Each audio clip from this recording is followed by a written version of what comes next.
Hello, I'm Lauren Brantley Books, and I'm here today with a review of two books that I think have similar themes and narratives.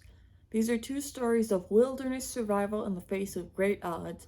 The two books I will be reviewing are Two Old Women by Velma Wallis and My Side of the Mountain by Craighead George.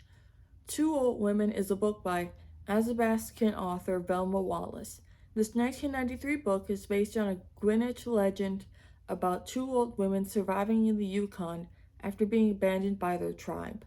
The two women are named Chidiyak, who I will name referring to as Chi for this review. She is 80 years old, and the other woman, Sa, is 75.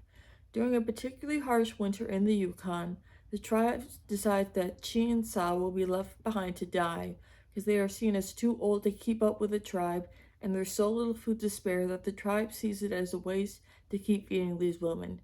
To the two women's horror, no one, not even Chi's daughter and grandson, speak against the decision of the chief, and the band soon departs, leaving the two women with nothing but the clothes on their back, a bundle of moose hide strips, and a hatchet left by Chi's grandson.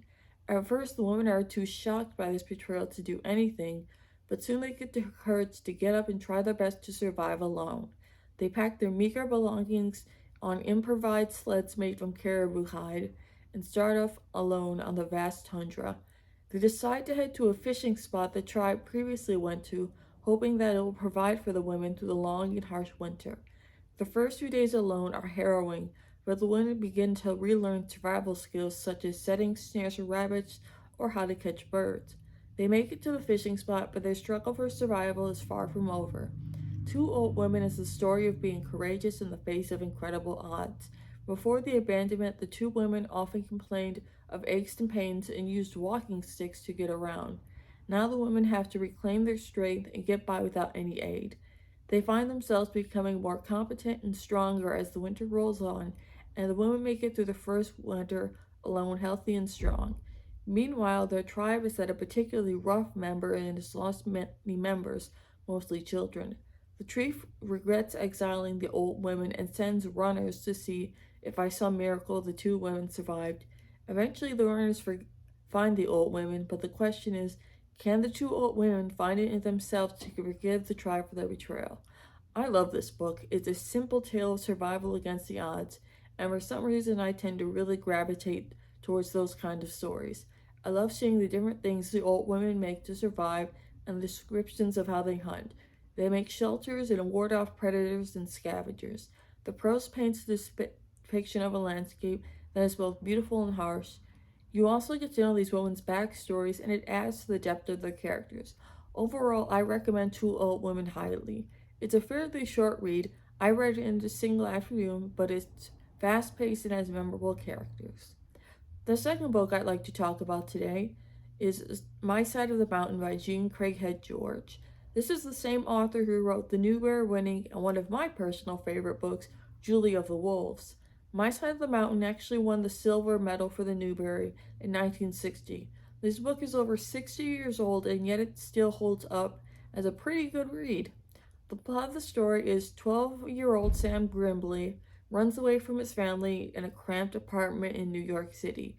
He previously lived with his mother, father, and 8 siblings all in one tiny apartment.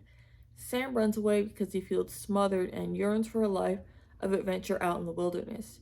He runs away to the Catskill Mountains, where his ancestors actually own a piece of land. When he comes to it, it's nothing but ruins and wilderness. Sam has to learn how to survive in the wild. He first teaches himself how to fish, how to start a fire, and finds an old hollow hemlock tree as his shelter. Sam also tames a baby peregrine falcon, which he names Frightful, and trains her to hunt from him. Over time, Sam learns all the essential skills for living out in the wilderness. This is just a nice story of a young boy living off the land and learning independence. The cast of this book is pretty small, so we spend a lot of time with just Sam, Frightful, and the other animals of the woods, some of which Sam gives names to have more company in the forest. This book is pretty accurate in terms of its primitive living skills: how to fish, how to start a fire, how to make buckskin clothes, all the good stuff. There are no plot twists or villains or even that many characters in the story. And to be honest, that's fine and actually works to the story's advantage. Because Sam is isolated so much, really get to spend a lot of time in his head and explore his character. Sam is resourceful, determined, and tends not to look before he leaves, which gets him into trouble several times.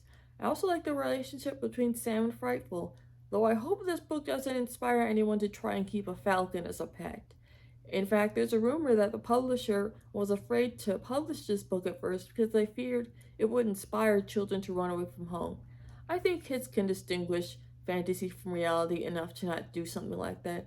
And the book not only ended up being published, but won the Silver Newbery in 1960. I think My Side of the Mountain is a solid good tale of survival and coming of age. It's a fairly short read, too. It's actually the first of a trilogy, so I probably will take a look at the sequels sometime soon. If you like stories about the wilderness or just good old coming of age stories, I recommend My Side of the Mountain. Thank you so much for watching my review of My Side of the Mountain by Jean Craighead George and Two Old Women by Velma Wallis. If you want to hear more reviews from me, please be sure to like, comment, and subscribe for more content. Thank you so much, and I will see you in the next review. Bye!